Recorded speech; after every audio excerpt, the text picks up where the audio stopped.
With Brecon Farms, we welcome you to the first box seat of 2026. Here's what's coming up. Welcome back to the box seat. Season 2026 is underway. Coming up on the show, Kate Coppins after a massive Sunday, 5 wins and a weekend to remember. Plus the latest from HRNZ, Matt Peden joins us with a key update for the industry. Then, on the record, with Michael Guerin, calling it how he sees it.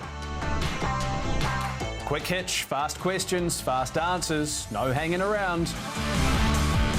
And before Friday Night Lights, we break down the feature markets. Plenty happening, some good chat between us all, and we look forward to getting that update from Matt Peden from HRNZ as well, where he's got a couple of nice bits of information for us heading into 2026. We'll say g'day to the team very shortly. Before we do that, here's the highlights from the last couple of weeks. Seekers nicely clear with 100 to go. 4 lengths in front from Harrison John II. It's all Pen Seeker. What a great performance from last to first and takes out the cup. Midnight Dash is nicely clear and that's a good performance. Midnight Dash too good for I Dream of Jenny. Always Dreaming in front. Double Jeopardy the outside. Those got his measure. Double Jeopardy powers to the lead and takes out the cup. Double Jeopardy beats Always Dreaming. Hacksaw Ridge in front. A big day for Matthew Williamson. 4 winners and the cup. Hacksaw Ridge has won. It's tough and Harrison John. Who's the toughest? Here's the wire in the Nelson Cup. It's tough. He's the toughest. Belneige race to the lead of the Cambridge Trotting Flying Stakes. Hellbilly Blues is flying up the passing line. Oh, he's a star. Hellbilly Blues got up to deny Belneige. Merlin holding. Akuna's bridging the gap. Jollymont up the inside, but they played into his hands. A magical drive from Zach Butcher gets Merlin home. It's tough, a length and a half. Hadron Collider. It's tough holding on from Hadron Collider and Vesum. It's tough all the way. Goes back to back. It's tough beats home Hadron Collider. Empire City's running on. Princess Sadie, Empire City. Empire City, Princess Sadie. Empire City drives through and gets the prize. Smoke on the water. He's going to do the Wreathton Marlborough double. It's Smoke on the water for the Marlborough Cup, beating Misty Blue. Nellie Doyle kicking from Moses. Nellie Doyle's in front, trying for dear life. She's going to win it. What a good mare she is. Nellie Doyle beats Moses. She's a better girl. She's in front for Kate. 5 wins at a day. Coppins, and she's a better girl. Won it.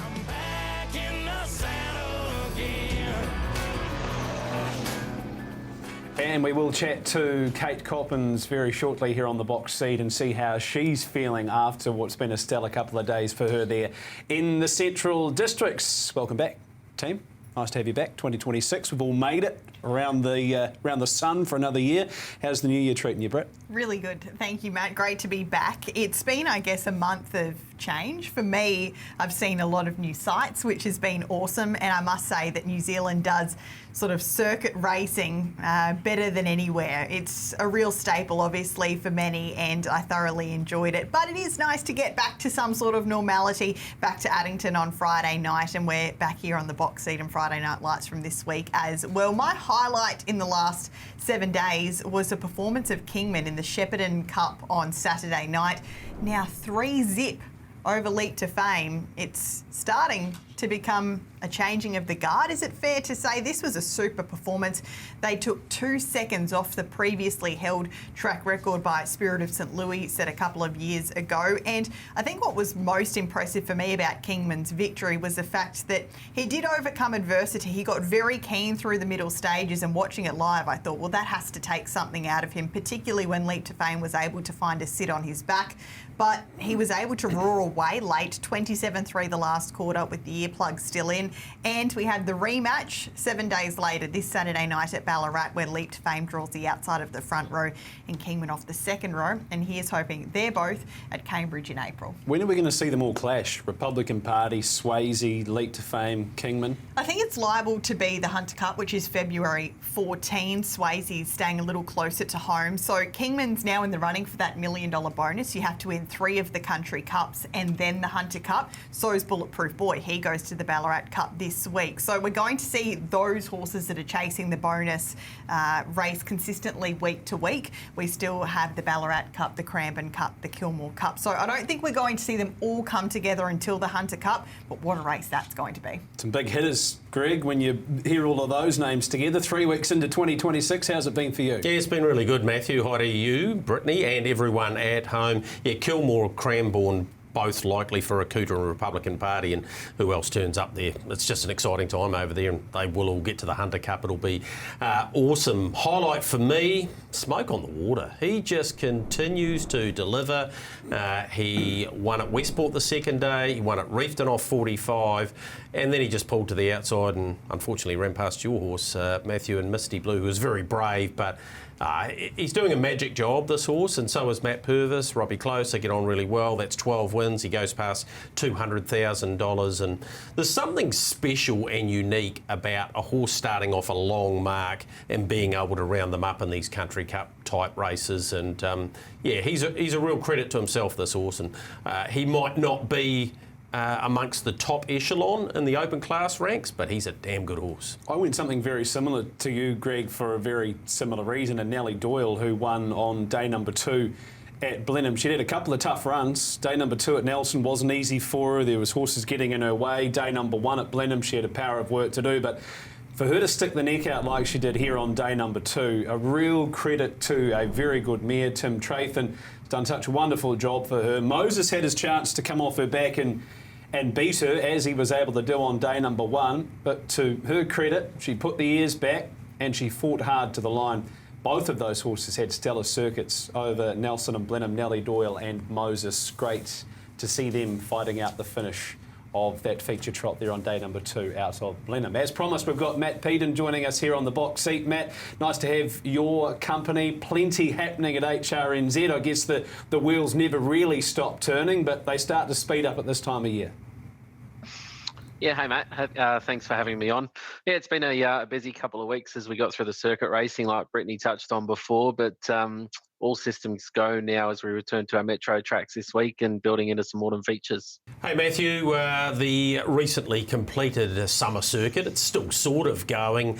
We'll go right back to Ashburton, obviously, on for the first ever running of the Harness 5000. Turnover great there. Auckland Cup night, turnover great. Give us a bit of a précis on how it's gone since then and how happy you guys are, because I know horse numbers wise it's been excellent. Field sizes, turnover, is it all relating and marrying up as you guys would like? Yeah, Greg, all in all pretty positive with what we saw over the period. Utilisation of horses was up well and truly year on year from what we saw last year off the back of some programming changes at some of those key meetings. Turnover from Westport onwards was relatively solid. We saw some lower than average results last week, but we don't deny that there's economic pressures that are putting a downward force on the discretionary spend out there. So I think from what we can control, things are going well, but we just need a couple more ducks to fall in a row for things to go to that next level. All right, we head back to Harness headquarters in the north and south, Alexandra Park and Addington this week, so normality in that sense. That's not going to be the case though, because you've realigned some of these feature races for the upcoming Cambridge and Auckland Autumn Carnival. Tell me the mindset around that. Yeah, look, it's all about consistency and flow of opportunities. I was a little bit disappointed last year with the engagement of around some of the feature races. We had two $60,000 Group 2s leading into the slot night, and I thought they were poorly supported given the stakes and opportunity that was on offer. So we've come up with a little bit of a rejig, something like moving the Lyell Creek forward to the same night as the City of Auckland free-for-all, giving a 2-week lead into the Trotters and the Pacers Flying Miles being one of the key steps there.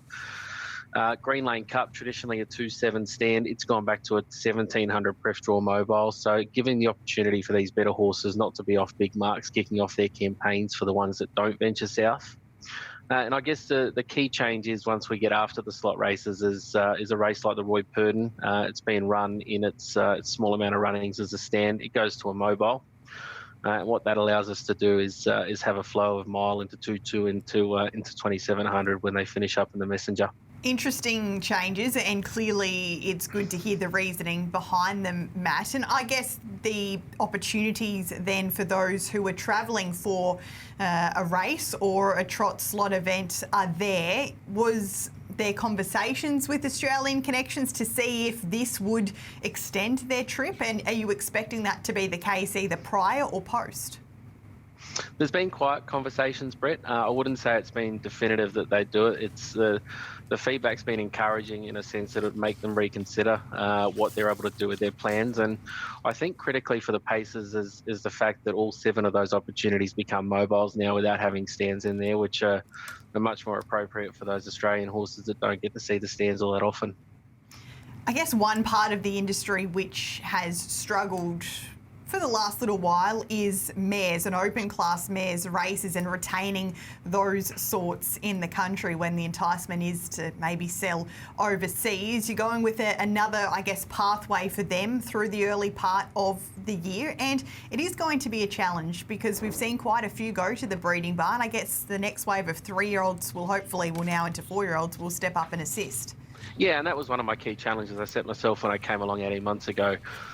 Trying to not only restrict these mares from going overseas, but also give them a pathway to stay in the breeding game here once they do come off the track. So we'll have a crack at doing what we did in the South Island through spring last year and see if we can create a pathway. It might not be perfect in the first edition of it, but if there's changes that we need to make going forward after that, we can do that. But it'll be good to just give them an opportunity where they can line up, have 7 or 8 opportunities to race and then progress from there.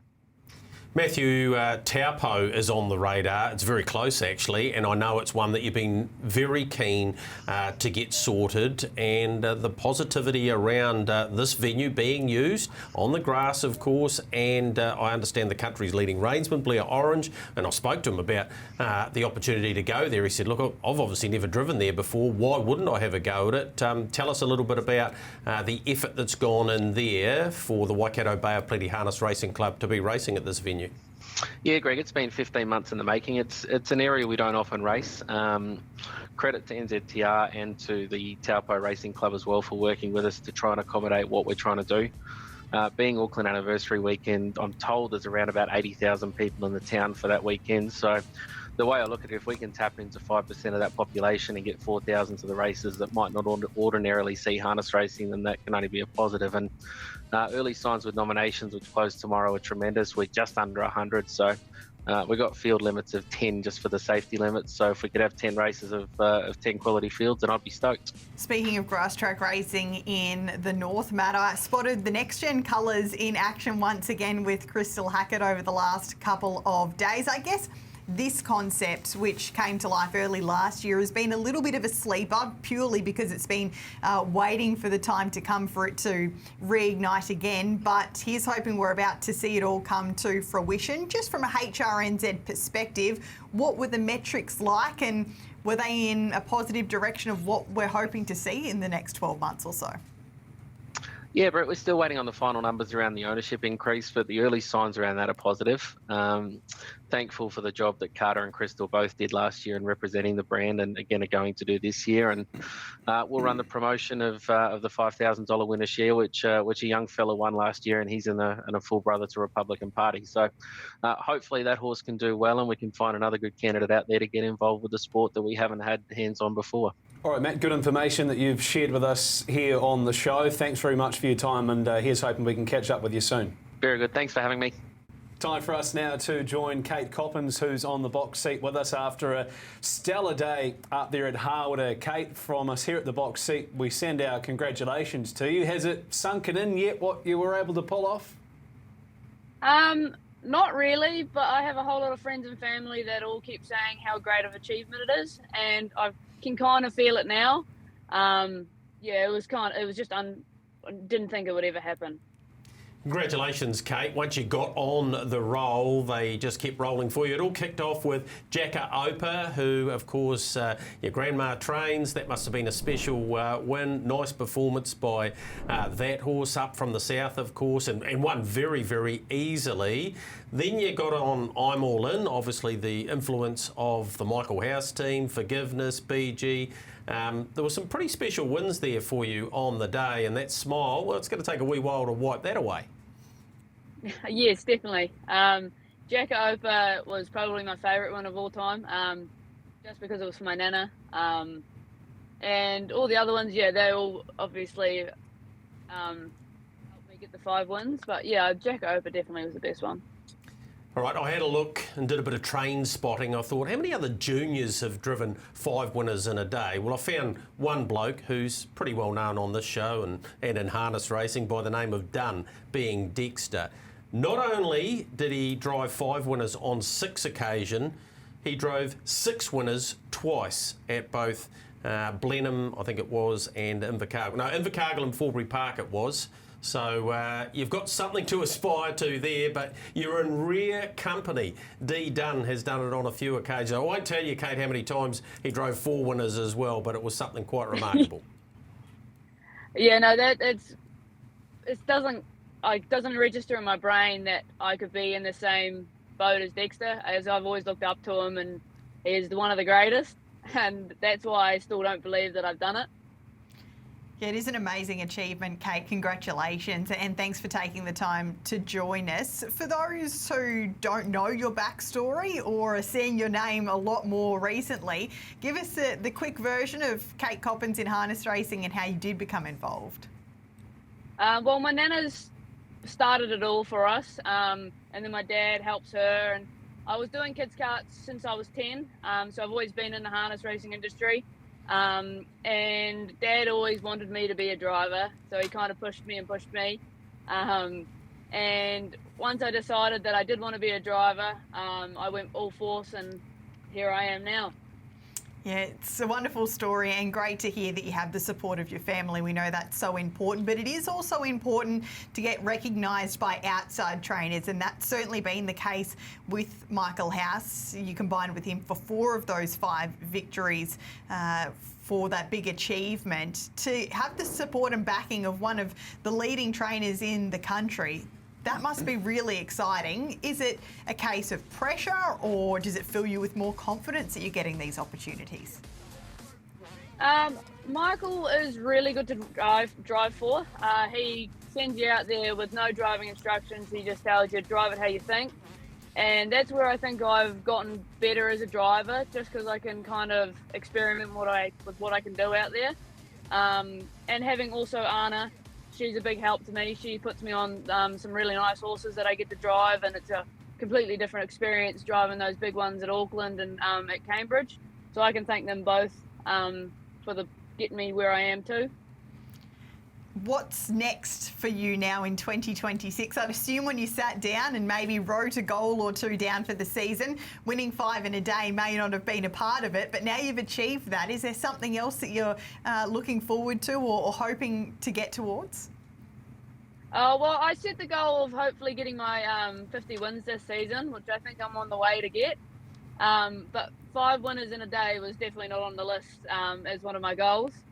I was hoping to get 3. That was my goal for the rest of the season, was to get a treble, but I went even better and got 5. So. Yeah, great stuff, Kate. You currently sit 4th on the premiership, but let's put all that to the side. Let's discuss the real reason you're on the show. Where is President Flinton, and when will I see him back at the racetrack? He shouldn't be too far away. He's just jogging up, but we'll make sure that he's fit and ready to go. And he'll probably come out and go another few good races, I think. Yeah, he did a magic job. Of course, he was your first winning drive, and your dad and your nana have done a super job with him as well. I'm sure he's not finished winning, and he's a bit of a dude, this horse, as you well know. So we look forward to seeing him back on the racetrack. Yeah, I'm really excited to get back behind him. He's definitely my favourite horse from now on. Yeah, he won't be far away, and we'll see him out there soon. And hopefully, he'll win another 5 for me. Safe travels to you, Kate. Thanks for joining us on the box seat. We'll hopefully catch up with you very soon, maybe after you drive another 5 for. Yes, thank you for having me. What a pleasure. Kate Coppins after her 5 victories out of Harwood. More to come on the box seat after this.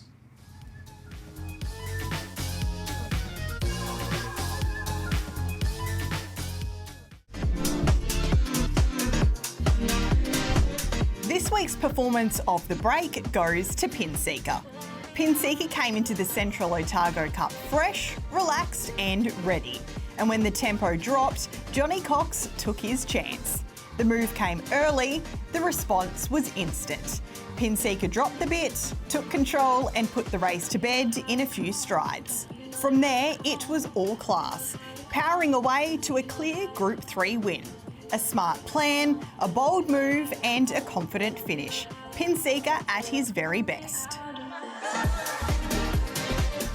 It comes as no surprise. There were some great wins, particularly in the intermediate country cup sort of races. It's tough springs to mind up there at Nelson, a few decent trotting ones as well. But Pinseeker, he was the performance of the last couple of weeks. We're going to do that each and every week. We're going to put the pacing power rankings and trotting power rankings to the side. We might bring them back in the spring, maybe. But for now, we will just have a performance of the week.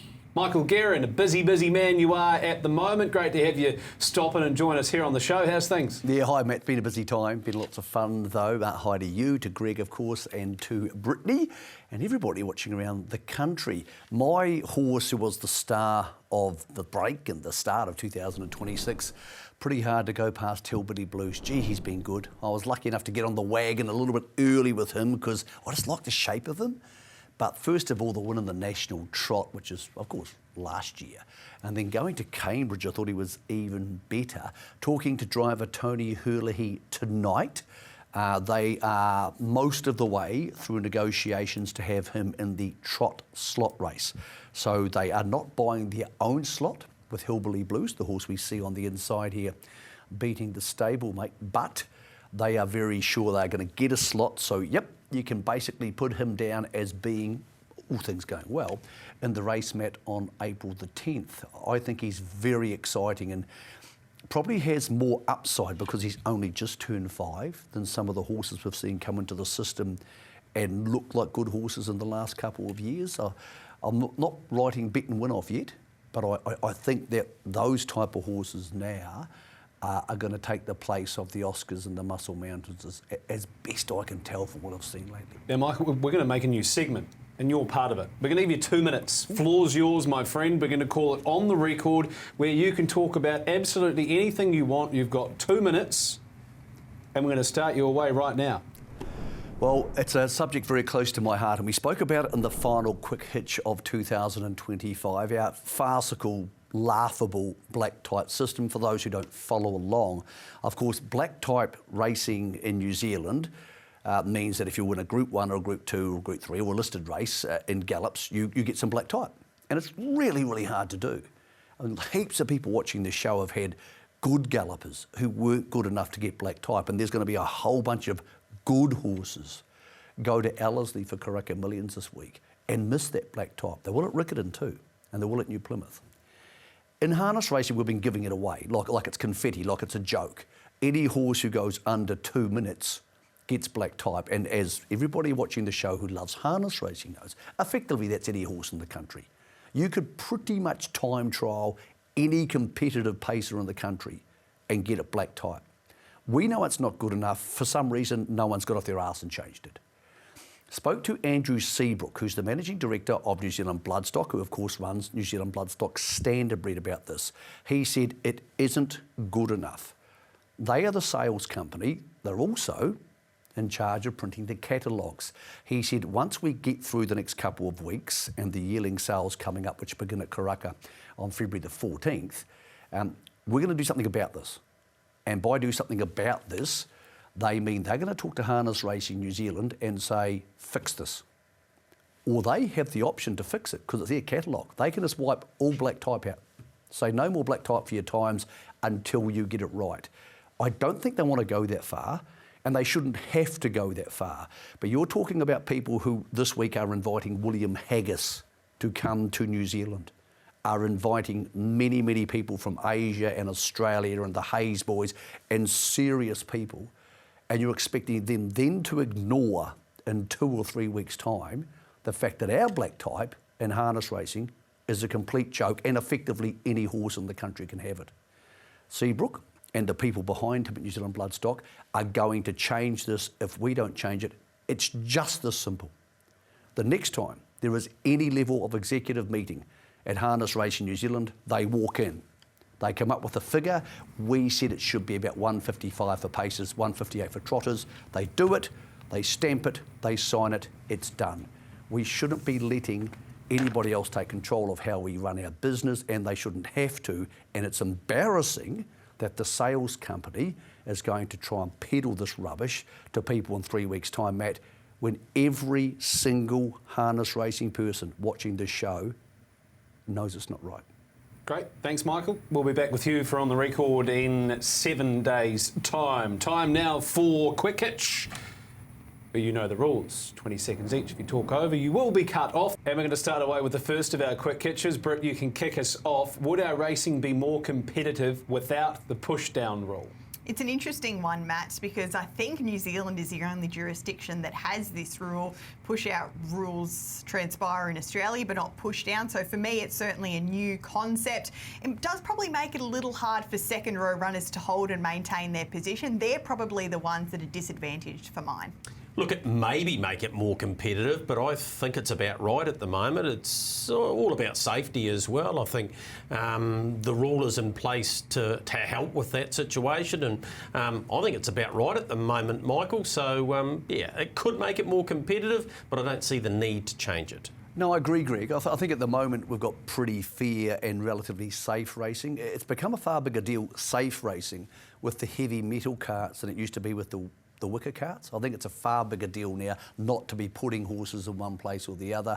I like the racing we've got at the moment. I think sometimes it's a bit uncompetitive, but I think the actual tactical part of the races are okay. So I'm happy enough to leave it as it is. Thanks, Michael. We're going to go straight back to you. Nelson Mile Day on the second day. Did it add value or did it fall short? Doesn't bother me. It's like when Alexandra Park every couple of months have their mile nighter. I think punters need to be really aware of what they're seeing. I think a lot of punters just think racing is about 2,200 metres, 2,400 metres. They need to be aware of it. It doesn't bother me. I wouldn't be bothered if there's a whole 2 mile race day, as long as people pay attention to it and the presenters on trackside alert them to the fact. I don't mind it, actually. I think it's a horses for courses setup. Some horses love short distance racing and it gives connections an opportunity to target them towards those races, particularly on a second day when they've had a run, most of them 2 days prior. I'd like to see a really high quality, high prize money short course race at Nelson, in fact. Hate it. Love the fact they race over a mile, but stop trying to have standing start miles. The race is all over after 200 metres, and some of our starts over the 4 days up the top of the South Island were not a good example of what we want to show people. So I love the mile racing. The track's incredibly fast. They go 51.5. Thanks, Greg. Just a bit over time there, my friend. I've been waiting about a year to cut someone off. It's not a very good feeling, though. I'm not that obnoxious. Greg, straight back to you. The Derbies and the Oaks, the Australians, our friends over the Tasman, have said they're going to a mile. What do you make of it? Well, I'm going to sound like the Christmas Grinch because I hate it too. I just don't understand. The only thing that I can put it down to is New South Wales have always liked a bit of controversy, and they're absolutely getting plenty of press as a result of what they're looking to do here. But Oaks, Derby, they're 2,600 metre races, not mile races. I don't think Australia needs any more mile racing, particularly Menangle, where there is so much mile racing and there's so much short distance racing in Australia. I think the Derbies and the Oaks, like they are for the Gallopers, are a really good chance to prove who the tougher horses are and generally the most superior horses. They're races that tend to provide us with our future Cups horses. I think we should leave them at 2,400 metres or more where possible. And I don't like messing with tradition, and that's what a Derby and an Oaks is. It's a test of the best stayer and over distance. I think it makes it harder for the best horses to qualify too over the short course if they draw wide in a heat. So I don't like it. I don't think many people do. We're getting there, team. We are getting there with our We didn't timers. stop Michael Guerin then. He was about 3 seconds over. Well, I was yelling, but Favouritism, my mate. mic was down. Favouritism. Mic was down. I'll tell you what, we can only get better. The last one, Britt, we're going to go straight back to you. We've obviously got the Karaka Millions, their idea of having the meeting prior to their sales. Is that something that could work for us? I certainly like the idea. I'm just not sure how we could put it into practice. It does become a week of celebrations, doesn't it? I guess just for us now, it would mean that either the race would have to be much earlier or the sales would have to be pushed back. It would provide an opportunity, however, for those who have invested last year to maybe see some return before they go back to the sales. Yeah, I think it's imperative. I'm looking at the sales coming up shortly, and I looked at the programs today, and that is race meetings. And you want that hype, you want an occasion for the Australians to come across, and you want people heading to the sales with not only stallions in their mind and mares in their mind, but money in their pockets. I don't think it's a good enough lead-in compared to what we're going to see at Karaka this week. I know we tried it, but it was in and around COVID, so I think that was part of the reason that it failed. I reckon we can go back and revisit this. How that all sort of fits in with the sales company, they've got to be a big part of that discussion, but I'd certainly be revisiting it at this stage. Well, I'll give you a second back for that one. Yeah, you owed nice. me 3, so we'll call it 2. You're 4 seconds down. Michael, you're about How? 7. I never went over. So next week, 7 seconds less for you. Obviously, Quick Hitch is a segment that, well, the feedback I get, people seem to like it. We have a bit of a laugh. We talk about serious stuff. We all get to have our say. If you have an idea for a Quick Hitch, you can send us an email at theboxseat@entangroup.co.nz. We'll take a break here on The Box Seat. Here's our trotting performance of the break, and it belongs to Hillbilly Blues. This was a thriller at Cambridge. Hillbilly Blues had to work early, fought his way to the lead, then bravely handed it up, a big call in a Group 3. When Belnige swept past late, it looked like he'd been beaten. But Hillbilly Blues came back again, found the passing lane, lifted when it mattered, and got up right on the line. A tough, smart and seriously impressive win from a horse on the up.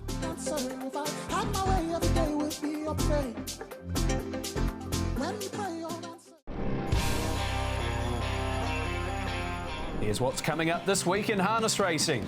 We get underway on Wednesday as the week springs to life. The Oamaru Harness Racing Club hosts its January meeting, 10 races from 1:35 to set the tone. Friday Night Lights takes over on Friday with a big double header. At Alexandra Park, it's all about the future with the Young Guns heats, while at Addington, Thirsty's Friday at the Trots delivers prime time action under lights. The weekend brings the Sunday sesh, Riverton Cup Day headlines from the Deep South, alongside Clubs of Canterbury Race Day at Methven.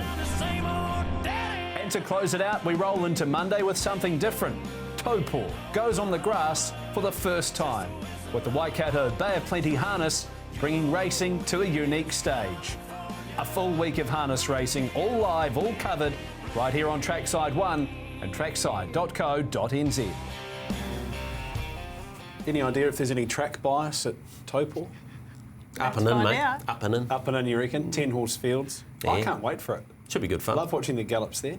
Good track. They always love going there to trial for people who don't follow the thoroughbreds. One of the best surfaces there in the north, so looking forward to that, and great to hear that they've got so many nominations for it. Okay, first things first, we're going to go to Addington.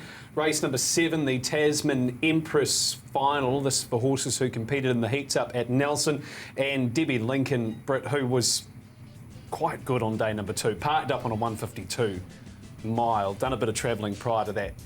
fair enough she's favourite? Oh, she certainly deserves to be favourite, and you'd expect there to be some improvement as well with a little more time to settle into her new surroundings. A little disappointing, the size of the field. Gone Surfing is the obvious missing piece. She's had a couple of tie-up issues, but she'll be A-OK. Not ideal when there's good prize money up on offer, but Nothing But You, I thought, was very brave in both of her heats, and I guess she has tactical advantage, and we saw her driven positively in both of her heats, so why wouldn't she be again? Yeah, good race. I'll give your mare a decent chance, Matthew. I think a lot of speed up front. You know there'll be pressure, particularly with Debbie Lincoln in the race. So, yeah, I reckon the price is a little bit attractive. But, yeah, I'd like to see a few more numbers. But they have come up with this concept. I believe the future will be bright for it. It's just taking a little bit of getting used to. You've got to try it. Yep. Have to try it. Michael, any thoughts? Yeah, I thought Debbie Lincoln would probably win, to be completely honest. She's been racing in significantly stronger fields. Spoke to Stephen Reid about the one horse. He said it is getting better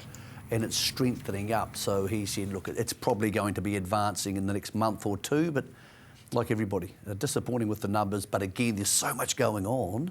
I think a lot of people are getting through that sort of December 20th to January 15th sort of thing, go to the top of the North Island, top of the South Island. They're coming back and they're going, what's next? Again, the same feeling here at Alexandra Park. Like, so many people are going back to racing at the park this Friday night, Matt, and they're really like, oh, wow, the park's back. And you see that every year. It's hard to go back to Addington and the park after weeks of travelling horses all over both islands. Race number 9, we see the return of Beside Me. Some big mares races coming up. The Garrard's Premier Mares, Group 2, then obviously the Breeders' Stakes. She'll be getting ready for that. Greg, $2 is her price. How do you see the race unfolding? Looks as though the 4 on the outside are the dominant ones. Yeah, the workout last week, even though we haven't been able to see it because it wasn't filmed, had Bazooka beating Esmeralda and Beside Me. I give Bazooka a very good chance of winning this week for the reason that Beside Me's got the Premier Mares and the Breeders' Stakes still to come. So can she win, Britt? Yeah, absolutely she can.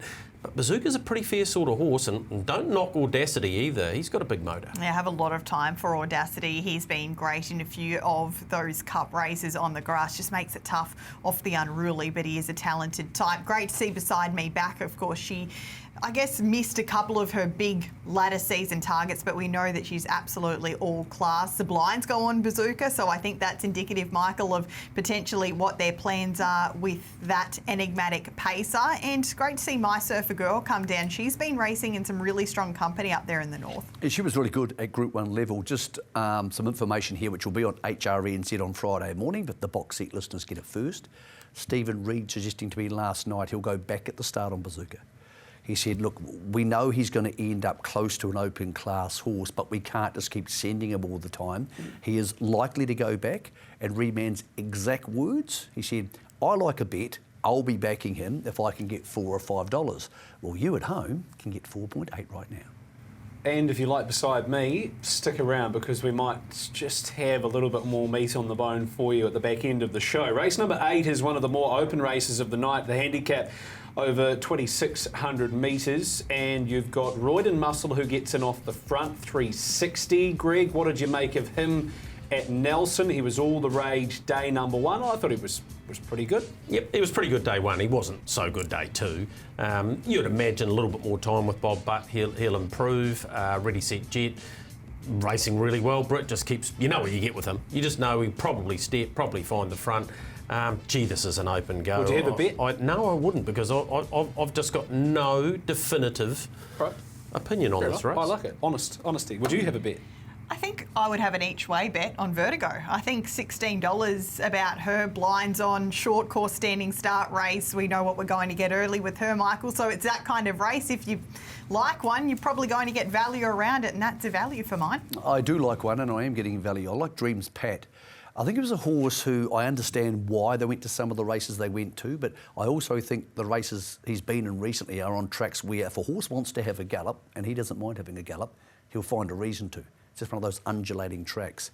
Back at Addington, close enough to where he could step and potentially roll at the front. He shouldn't be $9 in this field because he, I think we all know, could potentially be an open class horse. and I'm not sure how many here will be open class horses. And I'm slightly different after what I saw when he was well backed in the top half of the North Island Road and Muscle. I'm surprised he's favourite. Interesting discussion point there about Dreams Pat with tracks. I reckon Addington's his least favourite track. Well, he's had 9 starts and never placed. And so if Mickey G pulls this one off, that'll do me. You'll be a genius. Michael, we'll go straight back to you. You've got the young guns there on Friday night, Alexandra Park. Heat number 1 for the 2-year-old boys. You would have had your eyes on these. What's been standing out? This opened $2.80. It'll close $1.50. Coalfire. It is clearly the most advanced of the horses of the 4 that Nathan Peden has in the race. He has 4 of the 6 because there's a scratching. And when you go back to watch the trial at one recently, it didn't win by much. Watch after the line. The $2.80 was a mammoth spoil. I would still back it at $2. I reckon it'll start $1.50. And here's a little hint for you heading forward. Andre Potama is going to do most of the driving for Nathan Peden, except for when owners say, hey, no, we're also Mark's people. We would like your dad to drive it if possible. And Andre is on this in the first 2-year-old race of the season. So add that to how it trialled and performed through the line of the trial. I might be wrong. It might not be $1.50. It might start $1.60, but I think it'll win. Brett, anything to add?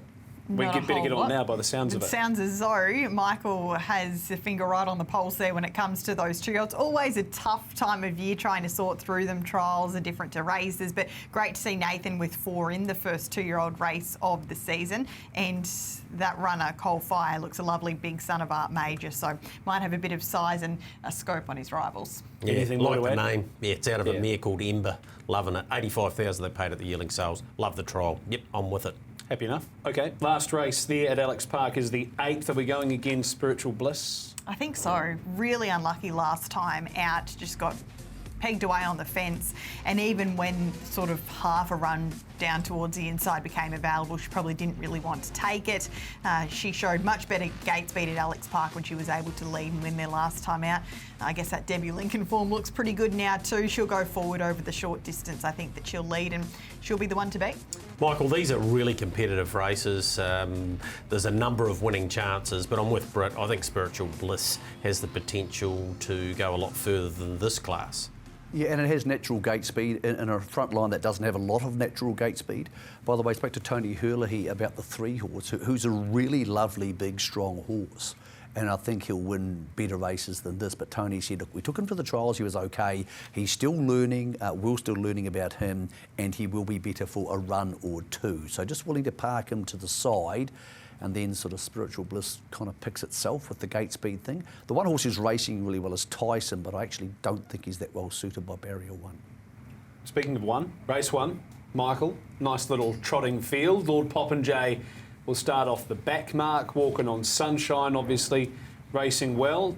Can you pick one out here for us? It's actually really interesting because Pantani is so mad when he gets in a bad mood, and he almost threw it away on Christmas Eve at Cambridge. But here, he's by himself off the front line. And if he happens to roll to the front, he might be quite a happy horse. But whether he can do that or not, God only knows. One more moment's coming out of Group 1 racing and good open class racing. So, look, it's probably the value, but I think there's enough horses here who don't mind stepping and running. It's going to make it really hard for walking on sunshine at 2.8 of her handicap. Almost impossible for Lord Popinjay. And as much as Pantani is an incredibly difficult horse to trust, the composition of the field here means his 4.8, which if you go to Betcha and use the boost, is close enough to $5. It's pretty darn fair. It's probably the right price for mine, Michael, to take the risk on a horse who has let punters down on occasion. But what I liked about that last up performance was the fact that he did cop that little check. He galloped for a few strides, but he came back down. So I thought that was a real positive for him going forward and hopefully a nice confidence boost, Greg. He's a horse that I've got a lot of time for. We know he's got his little quirks, but maybe, and we've seen him lead at Alexandra Park before and run, maybe they adopt similar tactics if they can. That's his best winning chance. I really like Magic Dash in the race. First up in 8 months, won a terrific race. That was on New Year's Eve. I think with natural improvement, it can win this. We are in the home stretch, and that means it's time for our best bets. You go first. Spiritual Bliss for me, and I think that the $3 about her is a really backable price. There's not a whole lot of gate speed drawn down low. Tyson doesn't have a whole lot. What we've heard from a few of the others, if she rolls to the front and performs as she did on this occasion, then I think she'll be really hard to toss. She's a mare in form. I like following mares in form at this time of year. So she is my best. Spiritual Bliss at $3 presently. All right, nice price about her and a very progressive mare. My best comes up in what I think will be the race of the week. Here's Bazooka winning, leading on this occasion. Michael's told us that that's unlikely to happen this week. Maybe Bazooka might take his hook, and if he does and finds the front, he can do this again. I actually still think he can win regardless. He's pretty talented, this horse, and he's won the 5 races now. Sam Motley knows him well. Hopefully there's a bit of pressure in the race if he is back in the field, Matthew, because I think the price is quite nice, thanks very much. And I just think Beside Me might need one with what she's got coming ahead. Right, we'll lock horns shortly. Michael, your best of the week? I was happy to take $2 for Coalface. He opened 2.8. I've already taken that. He's $2 now. So if you're watching the box seat now, jump on him now, because he won't be $2 on Friday night. That's an absolute certainty he won't be. Also, don't mind a horse in the first race at Addington, Showstopper. I think it's a pretty darn good horse. We've been talking about Beside Me. Showstopper beat Beside Me at Stablemate Home recently. Still got a bit to learn, but I think that Iron Heart, who's a horse I know really well, may not have the instant acceleration of Showstopper. So Showstopper race 1, Addington's $2.05. I think it'll start odds on. Yeah, that's a good trial, Michael. I reckon you'll get a few people in with that. As I said, Greg and I will go head-to-head Beside Me and Bazooka. I reckon with her being such a big, robust mare, I would say Carter might be just looking to really open up the lungs with her on Friday night. She's got a Group 2 to come and then a Group 1. I reckon they'll be looking for a nice little tightener for her. Best horse in the race, I reckon she'll be driven accordingly, and happy to go head-to-head. And if anything, Greg, it gives us something to talk about on Friday Night Lights, doesn't it? Boost. Yeah. $2 out to $2.40. Oh, especially now you got it out to that. Yeah. Nice work. Well, we probably could have got a boost at Quinella. Beside Me and, what's your one called? Bazooka. Bazooka, yeah. Let's just get on the board. Let's just play it straight. So you're home. Yeah, there's no future in playing it straight, though. Best bets Beside Me, Spiritual Bliss, Bazooka, Coal Fire. We'll get on now, Michael. Thanks for your time. Hey, Matt, I've got a question quickly before we go. A super quick hitch. For all 4 of us, who's the best pacer in Australasia right now? The answer's been the same for 3 years. Who's it right now? Kingman. Has to be Kingman. Yep. Brittany? Kingman. I Do you agree. agree? I'll make it a trio. Is it a quartet, Michael? A quartet It of is. opinions? It's a weird feeling to say it, but I think Kingman's now the king. So just wanted to get that little mini quick hitch for the king of the year. Let's see if it changes over the next few weeks. All right, from one king to another. Thanks, Greg. No problem. See you next week, Brett. Awesome. Thanks, Matt. All right, we're a bit rusty tonight. Let's hope next week's a bit better. As mentioned, quick hitch. If you've got one, send it into that email. See you in 7 days.